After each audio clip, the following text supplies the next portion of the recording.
And today's coaching tip is on controlling your wedge distances.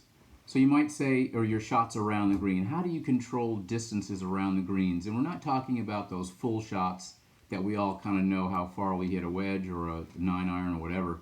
But it's those intermediate shots, say like between 20, 30, 40, and maybe even 50 yards. How do we judge distance? Well, the first thing, the anchor, which is a critical part to everyone's golf swing, the anchor to these shots, the key, and let me come in a little closer and tell you the secret. The secret is in tempo. It's how you regulate your distances. The anchor of your shot is through tempo. So today's coaching tip, when we get outside, and I'll show you in particular how to regulate your distance, it's all anchored through tempo.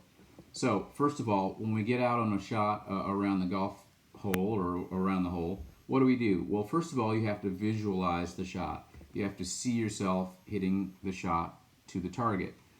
Then we take another step and we feel the shot. In other words, a short game shot, we take a practice swing, maybe several, to get a sense of how hard to hit the ball based on the image that I just visualized. So we visualize it 1, 2, we practice it or feel it, and then 3, we execute. And then we observe the results. So how we go through the mental process of preparing ourselves for these shots is see it, feel it, do it. But when we're talking about the physical aspects of hitting this shot, it's anchored through tempo. So join me in my outdoor facility, teaching facility, and I'm going to show you exactly what I mean, and I guarantee you, and I don't say that very often, but I guarantee you if you work on improving your tempo in your short game shots, you will improve your distance control. All right, we'll see you in a few minutes.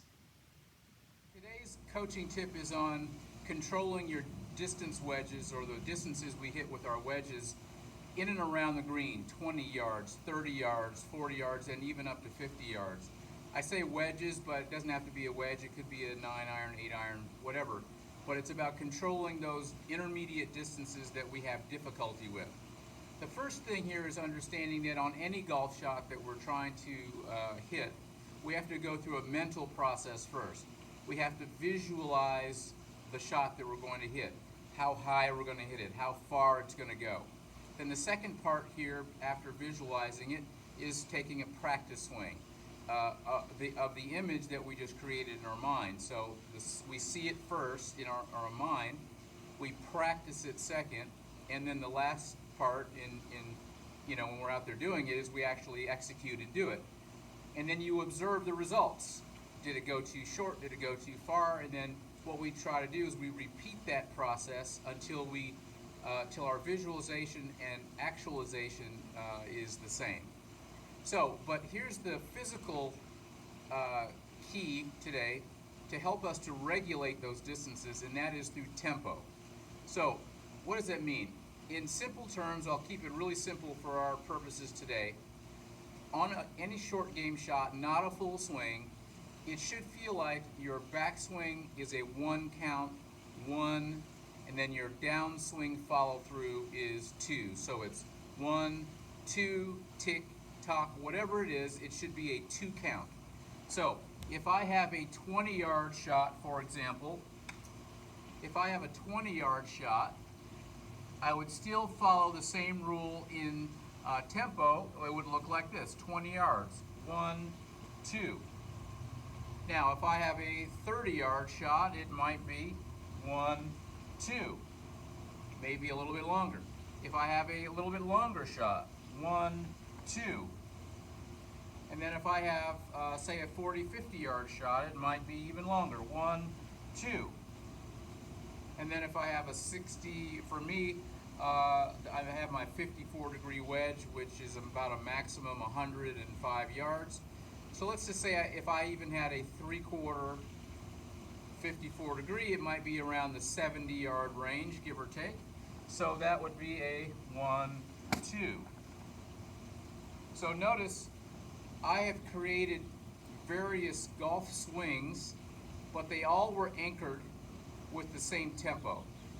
So that is the anchor that we must have when we go out and try to maintain these distances. So the key here again is visualize your target first, feel it second, do it third. But when we go from visualizing to feeling it, let's always remain in focus of tempo. 1, 2 for a short one, a little bit longer, 1, 2, a little bit longer, 1, 2, and then lastly, bigger swing, 1, 2. Every one of those shots would have gone farther distances or shorter based on the length and speed of the shot. But if you could see what I was doing was that every shot had the same tempo. Now, if our tempos vary, you'll have no anchor, and you'll always be randomly hitting distances, and more than likely you're going to hit shots that are either too short or too far. So go out there and practice this today. Work on your tempo. It's critical for your short game. And on every short game shot, whether you're in the bunker, whether you're in around the greens, if it's shorter than your maximum distance or your maximum swing, it should be a 2 count. We have it 1, 2. And whatever the distances you have, regulate that. Again, I'll review it one last time. Short one, 1, 2, a little bit bigger, 1, 2, a little bit bigger, 1, 2, and then lastly, big swing, 1, 2. Notice that each one was the same tempo. All right, folks, enjoy that. Get out there and try this out on the practice tee. And if you have any questions about this golfing tip, please feel free to contact me at gdean@pgawest.com, and see you next time.